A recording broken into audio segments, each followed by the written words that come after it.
Assalamualaikum warahmatullahi wabarakatuh. Perkenalkan, saya Nur Mutakin Zuri, dosen tetap pada program studi S1 Agribisnis Fakultas Ekonomi, Hukum, dan Bisnis Universitas Muhammadiyah Semarang. Video ini merupakan pernyataan diri dalam Unjuk Kerja Tridharma Perguruan Tinggi atau PDD UKP UKT-PT untuk sertifikasi dosen tahun 2026, khususnya dalam aspek pembelajaran. Pada kesempatan ini, saya akan menjelaskan secara singkat mengenai mata kuliah Sosiologi Pertanian yang saya ampu. Mata kuliah ini merupakan dirancang untuk memotivasi mahasiswa dalam memahami, menganalisis, dan memberikan karakteristik dasar dari petani pada tataran struktur budaya, petani dalam menjalankan aktivitas ekonomi rumah tangganya, menganalisis peran inovasi teknologi dalam pembangunan dan perbaikan kualitas hidup petani itu sendiri. Berikut ini adalah merupakan sub CPMK dari mata kuliah Sosiologi Pertanian. Yang pertama, sub CPMK yang pertama adalah mahasiswa mampu menjelaskan definisi ruang lingkup dan sejarah sosiologi pertanian. Sub CPMK yang kedua adalah mahasiswa dapat menjelaskan metode-metode sosiologi, mazhab-mazhab, dan spesialisasi sosiologi. Yang ketiga, sub CPMK yang tiga adalah melakukan analisis proses sosial dan interaksi sosial. Dan yang keempat adalah menganalisis kelompok sosial dalam masyarakat. Yang kelima adalah menganalisis hubungan antara masyarakat dengan kebudayaan. Yang keenam adalah menganalisis lembaga-lembaga kemasyarakatan yang ada di dunia pertanian. Yang ketujuh adalah menganalisis unsur-unsur dan sifat stratifikasi sosial. Dan yang kedelapan adalah ujian tengah semester. Yang kesembilan adalah mampu menjelaskan kekuasaan, wewenang pemimpin, dan gaya kepemimpinan dalam aspek pertaniannya. Dan yang ke-10 adalah melakukan analisis perubahan sosial pertanian di pedesaan. Dan yang sub CPMK terakhir adalah menjelaskan keterkaitan desa dengan permasalahan-permasalahan pertanian. Mata kuliah ini memiliki 2 SKS dan menggunakan project based learning yang menekankan pada pembelajaran berbasis proyek real. Mahasiswa tidak hanya mempelajari teori saja, tetapi diberikan aspek dalam praktik di lapangan, bagaimana kondisi di dunia pertanian saat ini. Nah, bobot dalam yang kami berikan pada mata kuliah Sosiologi Pertanian pada mata kuliah ini adalah antara lain dalam ujian akhir semester itu bobot 30%, tugas 20%, UTS atau ujian tengah semester 30%, lalu kuis 10%, dan partisipasi aktif 10%. Metode pembelajaran kami dilaksanakan secara blended learning, yaitu melalui tatap muka dan diskusi melalui beberapa platform, yaitu pada eVeb, lalu ada grup komunikasi digital lainnya seperti WhatsApp, dan selanjutnya Anda akan menyaksikan cuplikan pembelajaran saya bersama mahasiswa di kelas pada sesi yang pertama ini, membahas tentang pertanian dan kaitannya bagaimana struktur perubahan sosial masyarakat di petani, terutama di petani pedesaan. Dalam struktur ini kita akan bisa melihat dan mendefinisikan bagaimana perubahan-perubahan sosial yang terjadi di bidang pertanian. Silahkan menyaksikan. Oke, baik. Assalamualaikum warahmatullahi wabarakatuh. Waalaikumsalam warahmatullahi wabarakatuh. Bagaimana kabarnya teman-teman semuanya mahasiswa? Ya. Baik, kita melanjutkan kembali untuk mata kuliah Sosiologi Pertanian yang sudah kita sampaikan beberapa waktu yang lalu. Pada pertemuan kali ini kita masuk pada pertemuan yang ketiga. Nah, pertemuan ketiga ini adalah temanya kita akan bisa melihat yaitu perubahan sosial. Nah, sebelum kita masuk ke perubahan sosial, apa yang Anda ketahui tentang perubahan sosial itu? Ada yang bisa tahu apa itu perubahan sosial? Oke, ada yang tahu? Ngacung silakan. Atau jangan-jangan sudah lupa? Ya, kalau kita melihat kaitannya dengan perubahan sosial ini kalau kita lihat adalah perbandingan dari masa lalu dengan masa sekarang. Apa perbedaannya dengan perubahan sosial di bidang pertanian? Kalau kita lihat sekarang, petani-petani yang ada di Indonesia ini yang dulu cenderung kita melaksanakan kegiatan budidaya menggunakan kegiatannya secara konvensional, maka adanya perkembangan teknologi, adanya perkembangan digitalisasi, maka petani itu sekarang lebih modern dalam melakukan kegiatan budidaya. Maka kita akan melihat dari perspektif bagaimana seorang petani ini bisa melihat bahwa perkembangan teknologi ini sangat penting sekali. Makanya kita akan bisa melihat di sini ada perbandingan masa lalu dan masa sekarang.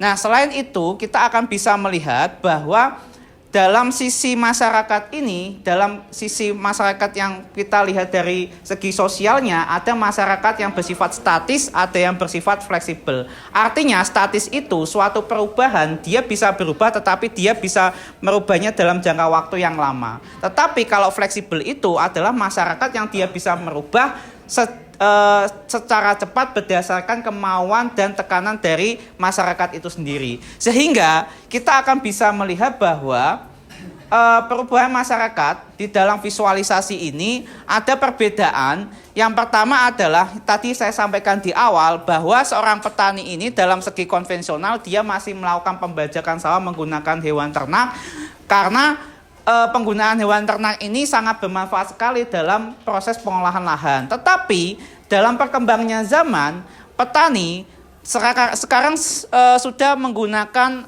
mesin atau teknologi berupa traktor, berupa mesin atau harvester dan sebagainya. Tujuannya untuk apa? Tujuannya untuk optimalisasi dan efisiensi waktu untuk mengolah lahannya. Kalau kita lihat zaman dulu petani yang menggunakan pembajakan sawah menggunakan hewan ternak, dia biasanya memakan waktu yang cukup lama. Contoh misalnya seorang petani dalam mengolah lahan, dalam luas lahannya itu 1 hektar, dia bahkan membutuhkan waktu sekitar hampir 1 minggu lebih untuk bisa mengolah lahan ini. Nah, sehingga diperlukan suatu teknologi untuk bisa petani ini bisa mengolah lahan dengan baik. Nah, makanya ada namanya perubahan sosial di bidang teknologi untuk bisa kita optimalisasi dan efisiensi waktu dalam penggunaan budidaya pertanian itu sendiri. Kemudian selanjutnya di visualisasi gambar di sebelah adalah bagaimana suatu masyarakat atau kelompok masyarakat dalam melakukan transaksi jual beli yang dulu awalnya kita sudah mengetahui transaksi jual belinya itu hanya menggunakan konvensional. Konsepnya seperti apa? Misalnya kita menukar untuk transaksi jual beli hanya menggunakan atau mengandalkan uang secara fisik. Tetapi perkembangan zaman sekarang sudah bisa menggunakan digitalisasi. Ada namanya QRIS, ada yang namanya transfer, ada yang namanya pembayaran secara digital. Nah, perkembangannya zaman ini adalah mengubah persepsi masyarakat atau paradigma masyarakat, terutama petani, dalam penggunaan sesuatu alat atau bahan, dia memaksimalkan teknologi yang ada.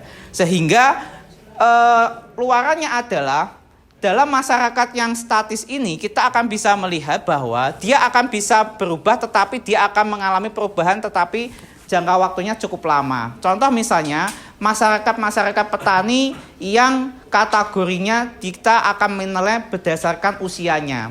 Usia juga akan menentukan bagaimana seorang petani ini bisa berubah. Contoh misalnya petani yang dengan usia di atas 50 tahun, dia akan lebih cenderung lambat untuk bisa melakukan perubahan. Nah, tetapi berbeda kalau masyarakat dinamis yang sekarang kategorinya masuk di usia-usia produktif, di usia 25 tahun sampai 40 tahun ke atas, dia cenderung lebih cepat dalam melakukan perubahan. Karena apa? Karena masyarakat dinamis ini dia lebih orientasinya adalah profit. Tetapi kalau masyarakat statis, dari petani-petani kita, dia orientasinya bukan profit, tetapi orientasinya adalah bagaimana usaha pertanian ini digunakan sebagai usaha untuk kehidupan dia sendiri, bukan untuk sebagai profitabilitas. Kalau kalian lihat saat ini petani-petani di perkotaan, dia rata-rata petani-petani urban farming itu adalah petani-petani yang usianya relatif masih muda. Tetapi kalau Anda di desa, di kabupaten, itu rata-rata petani-petaninya di atas 40 tahun, 50 tahun ke atas.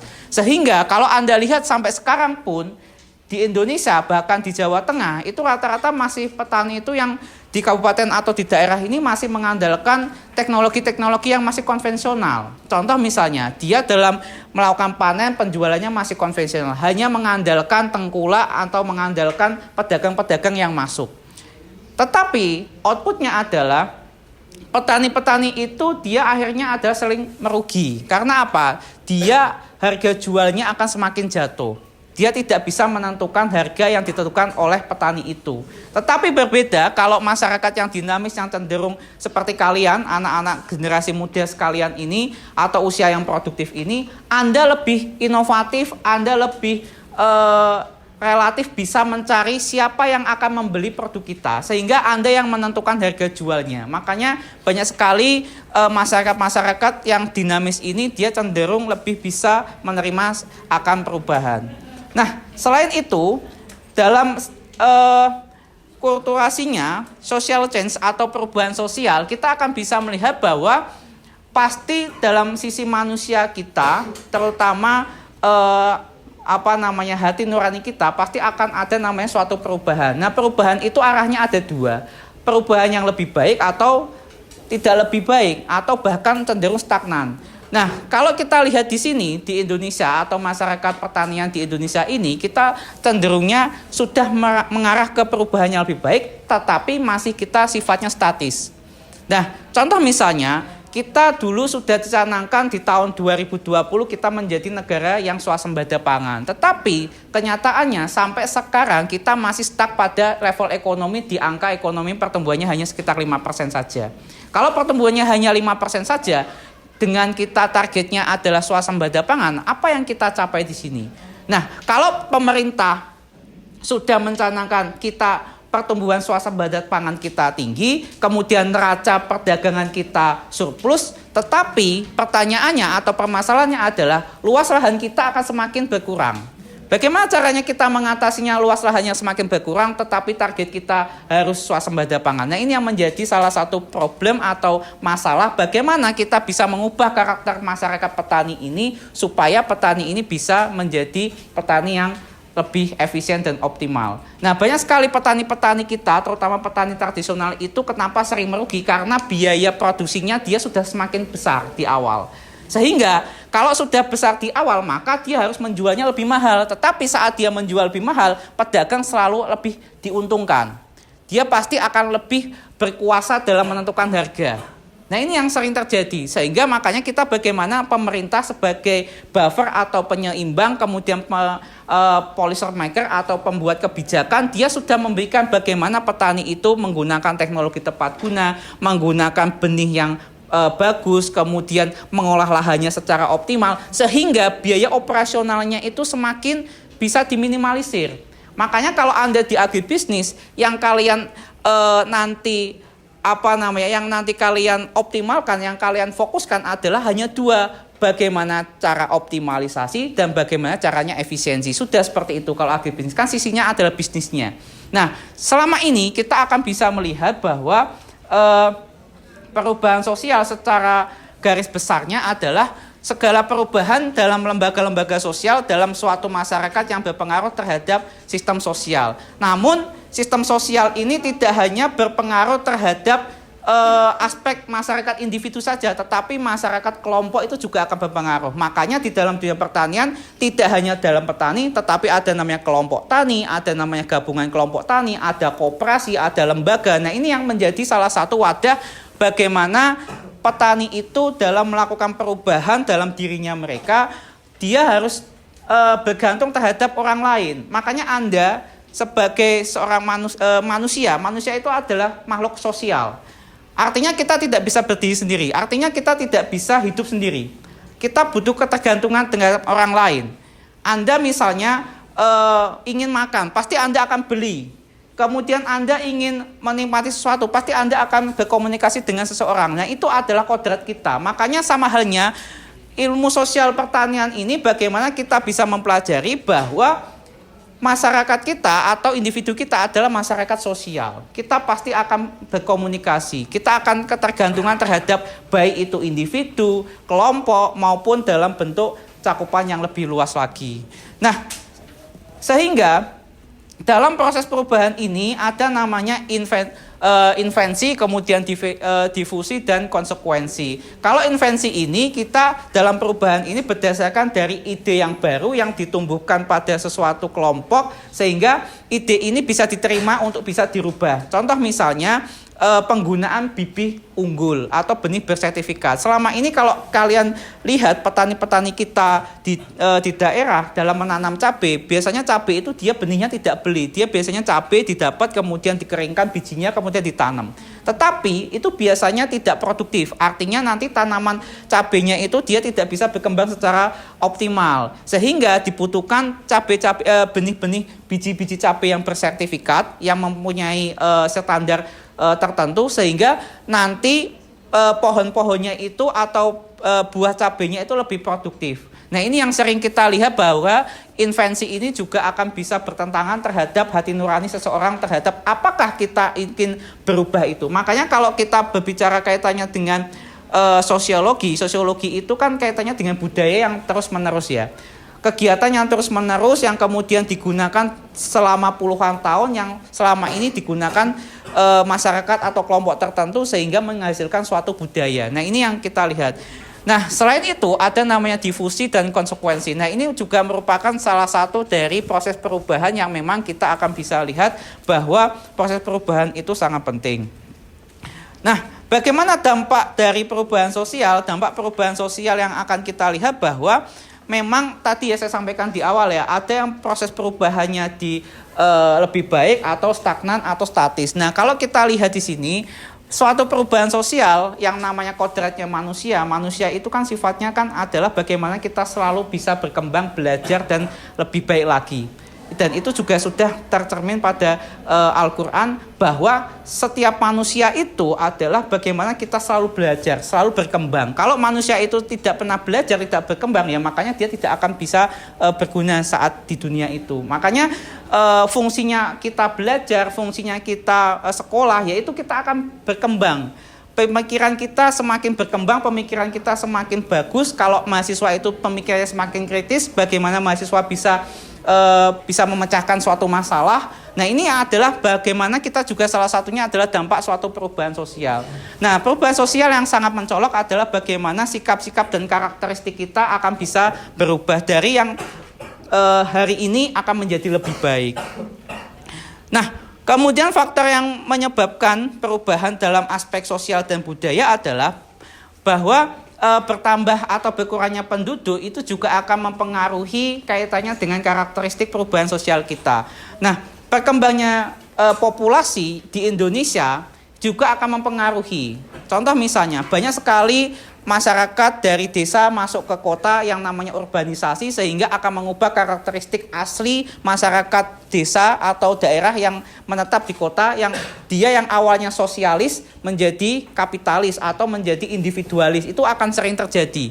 Nah, kemudian semakin banyaknya masyarakat itu urbanisasi, maka kondisi wilayah di desa ini akan menjadi tidak produktif. Makanya banyak sekali program-program pemerintah ada namanya transmigrasi untuk bisa memfasilitasi masyarakat-masyarakat yang hanya berkumpul di perkotaan itu untuk bisa memberdayakan masyarakat di daerah. Nah, sehingga itu ya kaitannya dengan bagaimana kita bisa melihat bahwa aspek-aspek dari perubahan sosial itu sangat penting sekali, terutama di bidang pertanian, karena memang aspek pertanian itu sangat penting untuk bisa mewujudkan salah satu programnya adalah swasembada pangan. Baik, sebelum sesi pembelajaran terakhir saya akan menyampaikan tugas kaitannya dengan penugasan struktur perubahan sosial, yaitu tugas yang harus kalian kerjakan atau kalian buat adalah berbasis project. Kalian harus membuat video stratifikasi sosial masyarakat pedesaan, yang dimana video itu silahkan Anda buat berkelompok, satu kelompok 5 orang, di keseluruhan itu totalnya ada 5 kelompok, yang video itu berisi berbagai macam tema, ada 4 tema yang harus kalian penuhi. Yang pertama memahami konsep stratifikasi sosial dalam masyarakat pedesaan. Yang kedua, mengidentifikasi lapisan sosial petani. Yang ketiga adalah menganalisis faktor-faktor yang mempengaruhi stratifikasi, dan yang terakhir yaitu kaitannya mengaitkan teori sosiologi dengan kondisi nyata di lapangan. Nah, bagaimana teknis pelaksanaan tugasnya? Pelaksanaan tugasnya ini dibuat dalam bentuk video, yang dimana video itu berisikan mahasiswa, beranggotakan 5 mahasiswa, dengan video itu berdurasi 7 sampai 10 menit. Nah, aturan-aturan dalam penugasan proyek ini adalah antara lain, video itu harus memuat pendahuluan, yaitu berisi kaitannya dengan penjelasan singkat tentang desa yang dipilih. Yang kedua adalah definisi singkat kaitannya dengan stratifikasi sosial. Dan yang kedua harus memenuhi unsur kaitannya dengan temuan lapangan meliputi dari identifikasi lapisan masyarakat sosial di desa.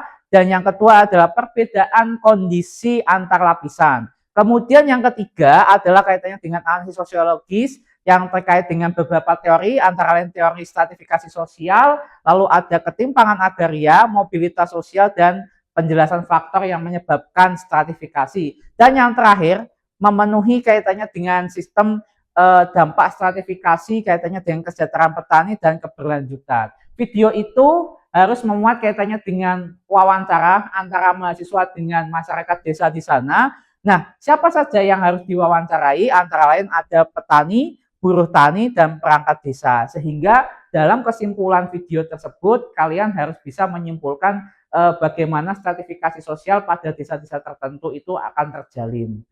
Ya mungkin itu yang bisa saya sampaikan, kurang lebihnya mohon maaf. Terima kasih atas kerjasama dan perhatiannya. Kurang lebihnya mohon maaf. Assalamualaikum warahmatullahi wabarakatuh. Waalaikumsalam warahmatullahi wabarakatuh. Makasih ya. Demikian tadi video pembelajaran yang sudah kami laksanakan bersama mahasiswa. Kesimpulan dari mata kuliah sosiologi pertanian adalah bagaimana kita bisa mempelajari aspek-aspek sikap, perilaku, karakteristik petani, terutama petani-petani pedesaan. Karena dalam aspek sosiologi ini adalah selain kita berbicara kaitannya dengan sikap, maka kita juga akan berbicara kaitannya dengan budaya, karakteristik, dan perkembangan. Baik perkembangan itu perkembangan teknologi dan digitalisasi. Semoga apa yang saya sampaikan bisa bermanfaat. Kurang lebihnya mohon maaf. Assalamualaikum warahmatullahi wabarakatuh.